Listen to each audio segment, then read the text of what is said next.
So this is the east side of the house. I brought a stick, a 4-foot level out. I got a picture of it, but the ground's level right here, and a little less than level right there. The water is going to collect over there. And it's not next to the house, so in some regard that's beyond the scope of this inspection, but if this never dries, it could have a negative effect on the foundation eventually. Also, there's these things called mosquitoes and West Nile disease, so there's that. Coming along. And by the way, you don't know this, but this is the last video of the day. This is more videos in the report, but this is my last one of the day. I'm thinking about going home, but I just wanted to talk about this. Okay, so this is the foundation perimeter. This is a corner. Within 6 inches of the corner, you're supposed to have an anchor bolt. Wow. And you got a broken cement right there. How does that all work? Why is that?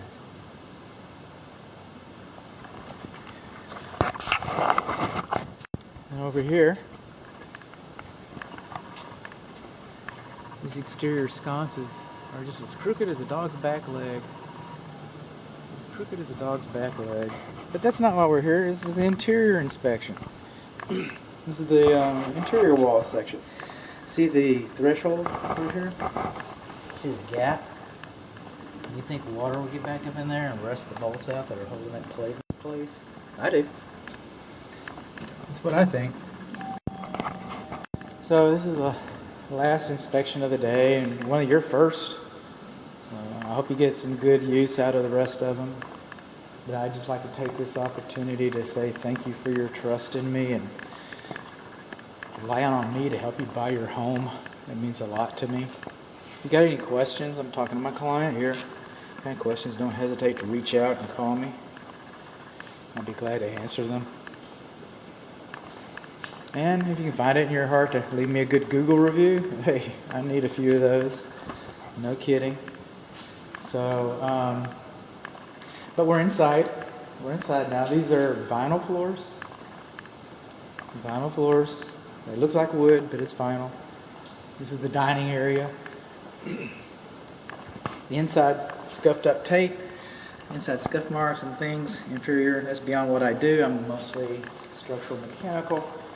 But I've got a roll of tape on my hand here, and I'm ready to get after it. Coming along, this is the thermostat. This house has one system. Now, a house of this size, if you had two systems, traditionally, that brings your daily operating costs down. I like one system. I have a large flat myself.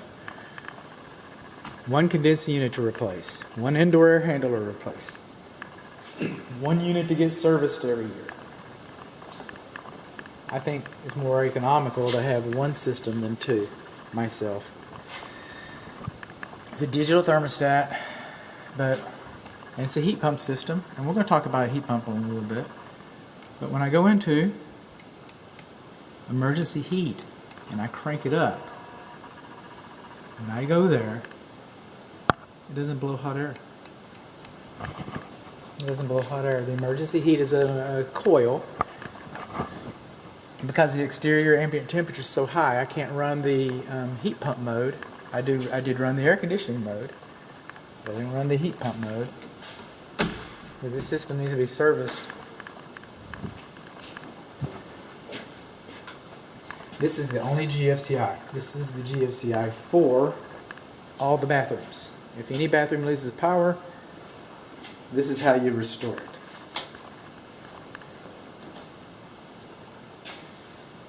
Can't really see this. The camera's not going to pick it up. But between this air return register in the hallway, between the air return register and the ceiling canister light, right here by the pantry, there's a water stain up there. There's a water stain or something. Some kind of a blemish. We're in the pantry now. There we go. There's a gap right there. Paint on the floor. There's a gap between the... We should have a transition piece here. Just saying. Look at that. It's kind of funky.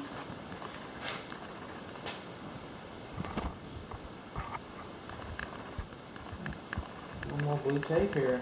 Let's get it down.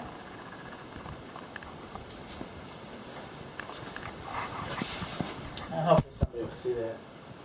Oh, there's another gap. Look at that. Okay.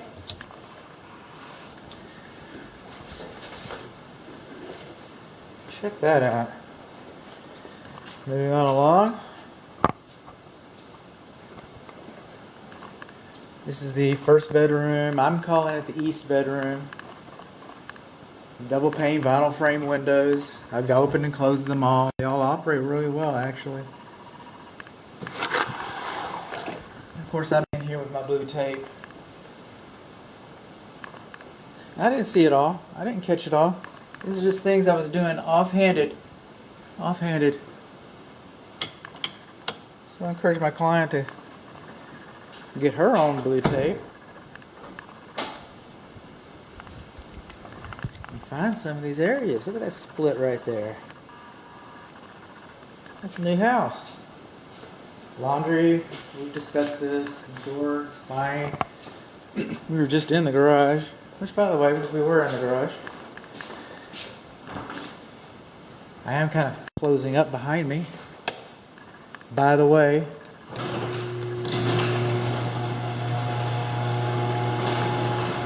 the water heaters were turned off when I got here at the burger box. And I turned them off before, I turned the water heaters off before I left.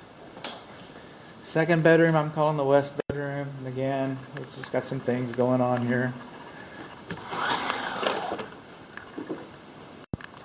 Smoke alarms are mostly in the appropriate locations.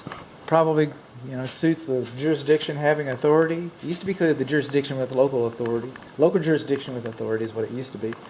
And now it's the jurisdiction having authority. They always change it up. But it's still the same thing. If the local code inspector thinks that the smoke alarms are fine, then they're fine. But if you read the code, if you read the smoke alarm installation instructions, they say that there should be one in the big middle of the common area. Or there should be one here. That's what they say. And then they go on to say any place that you think that you should want one. Of course, they're not going to tell you not to put one anywhere. So maybe that would be the office study. This floor right here. Look at the glue coming out of there.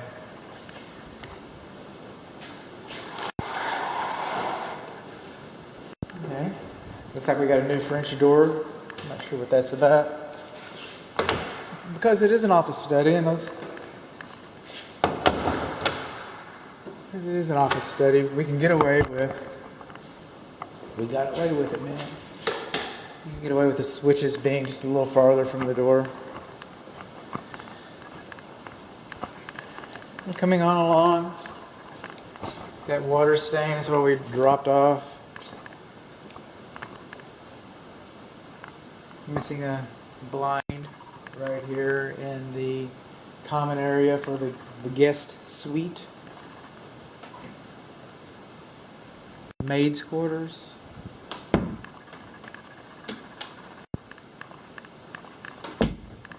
Tutor's suite. Mother-in-law suite. Looks a little rough right there, doesn't it? A little tape on it. That's what I do. Start a lot of problems. Pretty good at it, I think. So thank you very much.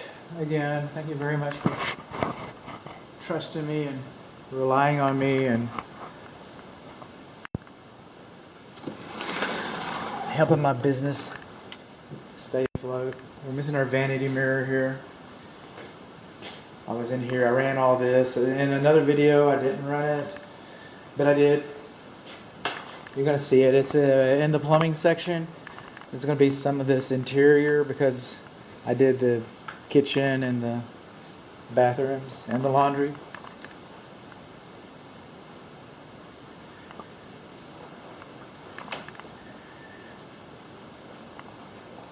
The redundant. Look at it. I mean, it's like different coats of paint. This camera's not picking this up, but just so that you know, this is like the common area for the guest suite.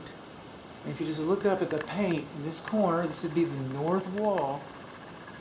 And it's just like, I don't know, like they watered it down or it didn't match, or it's got a different number of coats. It just looks, it catches my eye. My wife says I'm blind, so look at the gaps here. Gaps in the baseboard. This shower is 24 inches, and this is the other video, because in the other video I mentioned this too. This shower is 24 inches wide. I'm going to do a little bit of homework when I get home. I'm sure that it's long enough so accumulatively there's enough space in this shower probably to meet some variation of the code. But at 24 inches, that's the width of the most narrow door you can go through. So it's probably okay. I'm probably just getting excited. It's the pantry we're talking about. That's me. I get excited. Coming along in here, we got this gap right in here. GFCI protected, doesn't have the little sticker on it. See these stickers? See these ugly stickers? The ones I peel off at home? Okay, you're supposed to have those. I shouldn't do this. I just want to see if there's some water in there. There is. Okay. No good deed goes unpunished. I had a little trouble with the dishwasher earlier. I'm going to talk about the foul line. All this has been taken care of. We're talking about that guy in another video. But what we didn't talk about is the kitchen is a 20 amp electric service. Because refrigerators, blenders, toaster tops, you know, all these purators, bread makers, all these appliances require a 20 amp circuit. All of them require a 20 amp circuit. Now we come in here, this is the breakfast area, and these receptacles, they do not have these little stickers on them. But lo and behold, these are GFCI protected. Lo and behold, these are on the kitchen circuit. When the kitchen circuit's tripped and you do not have any power here. We do not hook appliances up in this area. We do lamps, nativity scenes for the Christmas thing, whatever. This is supposed to be a 15 amp circuit. And a 15 amp circuit on a 20 amp circuit. And I'm going to look it up when I get home. I'm going to look it up. I've been wrong before. But I really believe this was an improper application. Read the report. Read the report. If it's not there, then but I'm not going to let it go. If it's there, it's going to make the report. The Marble Institute says this ledge, if it's more than 10 inches, and it is, then it should have a corbel underneath it. Sometimes they put little metal slats underneath there, and I say, okay, well, you tried. Well, you tried. So this countertop is not properly supported. It's the same one that has the foul line that you're going to hear about later. It's not properly supported. So don't sit on that. Big game, New Year's Day, football game, everybody's over at your new house. Uncle Bud's had a couple too many. He plops his big old butt up there and it falls off and everybody laughs until you figure out how much it's going to cost to replace it. Then it's not so funny. I might have scratched his ear. You don't know. So what are you going to do about it now? I don't know. In my house? I wouldn't let Uncle Bud over to my house. That's not me. That's not me. That's not right. That's why I'm here. These sliding glass doors, we're going to have a screen. I mentioned that in the exterior video already.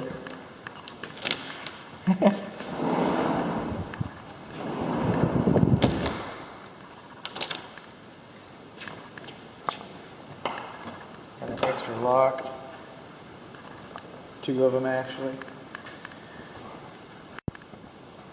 Fireplace, got that. Turn it on here. It doesn't have a space in front of it. I know I talked about that already.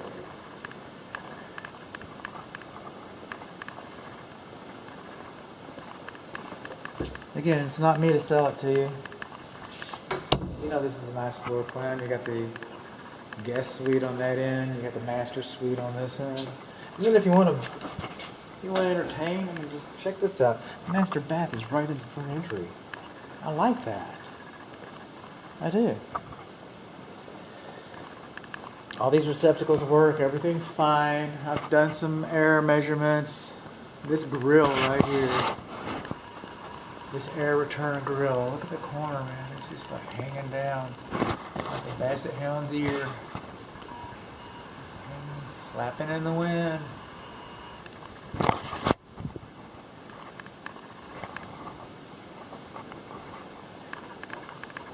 Again, I've been here, done that. This grass will fill in. It will fill in. It's weird how I like that. I mean, they save some money by spreading them out a little bit. They really should have, and this is not what I do, but really, they should have made it a little tighter. They should have. And on the side, over here on this side where the drainage isn't so good, they might be able to bring a roller in and reform that. But they need to do something. They need to do something.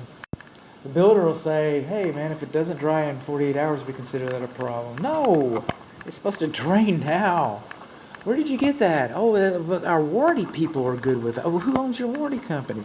XYZ company. Is that the same company that owns your building company? Yeah, but we're different. No! It's supposed to drain. It just is. Bathrooms, we were in here already. But one thing we didn't talk about when I was in here before, a couple things we didn't talk about when I was in here before.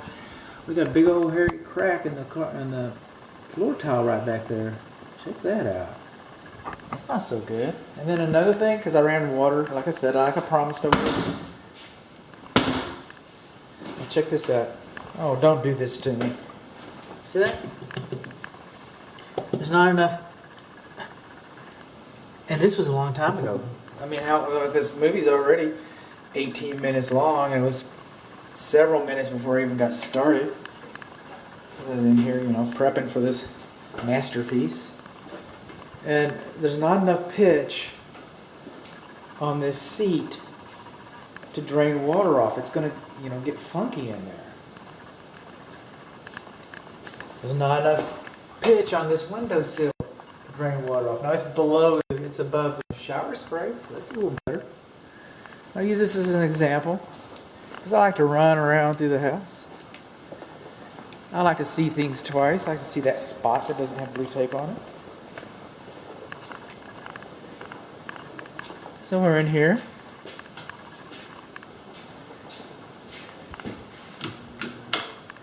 See that shelf? It has a pitch on it so that water runs off of it. So you put your soap up there and it'll fall off and you're upset and you're picking it up all the time. I get that. But the water won't be settling on there. It's supposed to have some pitch. You compare that pitch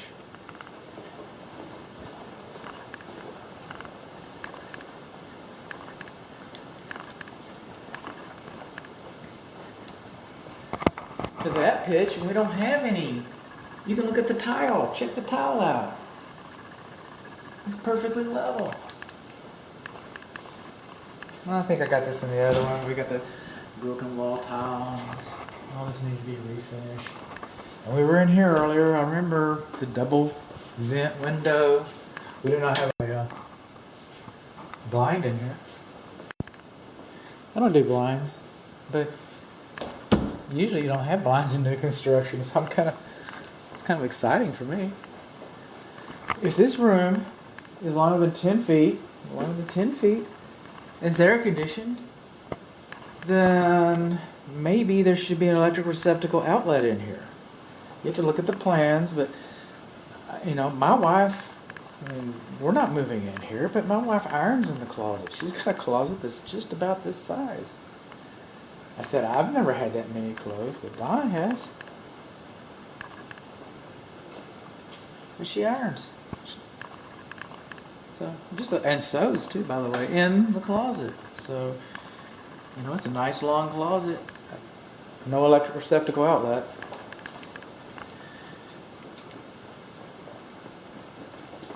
Moving on along. Office study, French doors, one of them's been replaced. I think we've been here already. I already lowered the blinds. I already showed you before. Okay. Well, we've come to the end of our riverboat ride, ladies and gentlemen. Get your hats, get your scarves, your coats, get your purses, your umbrellas, your cameras. Keep your arms in the boat until we come to a complete stop. Stay in your seats until we come to a complete stop. Thank you very much for being with us today.